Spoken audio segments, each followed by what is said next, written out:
बचपन से ही हर व्यक्ति चैंपियन होता है, बस पहचानने की देर होती है। जोहार, आदाब, नमस्कार। मैं ज़ुबैर अहमद। आज की जो मैं कहानी आपको सुनाने जा रहा हूँ, ये कहानी है एक पंडित, एक ब्राह्मण, एक पंडित की और 3 ठग की कहानी।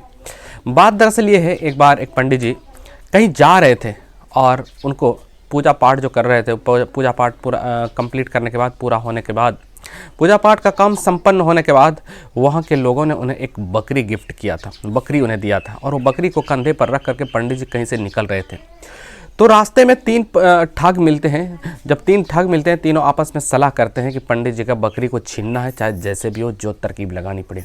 कहा कि एक साथ जाओगे तो छीनोगे कैसे, ये तो छीन तो सकते हो लेकिन थोड़ी सी दिक्कतें आएगी। ऐसा करते एक तरकीब लगाते हैं। तो दूसरा ठग कहता है कि क्या तरकीब लगाओगे। तीसरा कहता है कि हाँ, मैंने तीनों मतलब ये जो है ना, मैंने योजना बना ली इसको ठगने की। कहा कि बस तीनों अलग अलग तरीके से झूठ बोलेंगे। कहा कि ठीक है, पहले आप जाइए। पंडित जी उस रास्ते से गुजर ही रहे थे और कुछ ही देर में एक पहला ठग उसके पास आता है और कहता है कि पंडित जी प्रणाम। तो उन्हें लगा कि शायद कोई व्यक्ति, असाधारण कोई व्यक्ति होगा, तो वो भी उसका प्रणाम का जवाब देते हैं। और वो ठग कहता है कि आप ये कुत्ता को लेकर के कंधे पर कहाँ जा रहे हैं। तो पंडित जी कहता है कि तुम्हारा दिमाग खराब हो गया, तुम पागल हो गए, हम कुत्ता नहीं, आप अपना काम करिए, हम बकरा लेकर के जा रहे हैं, तुम्हें दिखाई नहीं देता। तो वो ठग कहता है चलो कोई बात नहीं, मेरा काम है समझाना, आपको समझा दिया, आप जो करिए, आप कुत्ता ही लेके जाइए, हमको क्या मतलब। ठग वहाँ से चला जाता है। उसके बाद फिर दूसरा ठग, कुछ पंडित जी और उसी रास्ते से जा ही रहे थे, कुछ दूरी के बाद, कुछ देर चलने के बाद दूसरा ठग वहाँ आते हैं और दूसरा ठग कहता है कि पंडित जी आप ऐसा करिए, आप ये कुत्ता को लेकर के कहाँ जा रहे हैं, कौन भला कुत्ता को कंधे पर रख करके जाता है। तो पंडित जी ने उन्हें भी फटकार दिया, उन्हें भी डांट दिया। उनको लगा कि शायद ये बेकार की फालतू बातें कर रहे हैं, हमको डिस्टर्ब कर रहा है, तुम यहाँ से निकल जाओ। दूसरा ठग भी वहाँ से चला जाता है और तीसरा ठग कुछ देर के बाद, कुछ दूरी पे चलने के बाद तीसरा ठग वहाँ आता है और तीसरा ठग कहता है कि पंडित जी आप ये कुत्ता को कंधे पर रख करके कहाँ जा रहे हैं।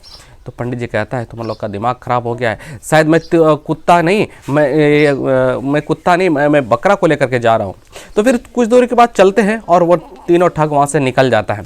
और कुछ दूर चलने के बाद उन्हें लगने लगा, पंडित जी को लगने लगे शायद बेकार की लोग बातें कर रहे हैं, शायद हो सकता है कहीं ना कहीं हम ही भूल कर रहे हों, हमने सचमुच में कुत्ता ही कंधे पर रखा होगा। एक आदमी झूठ बोल सकता है, दूसरे आदमी झूठ बोल सकता है, तीसरा आदमी तो नहीं झूठ बोलेगा। इतना बातें, एक ही बातें तो नहीं बोलेगा ना। पंडित जी ने उस बकरे को वहीं पर छोड़ दिया और निकल गए अपने घर पर। दोस्तों, इस कहानी से शिक्षा मिलती है कि ज़िंदगी में कभी भी झूठ को एक साथ, अगर समान झूठ को अगर बोला जाए तो वो कई झूठ मिलकर के एक सच का रूप धारण कर लेती है।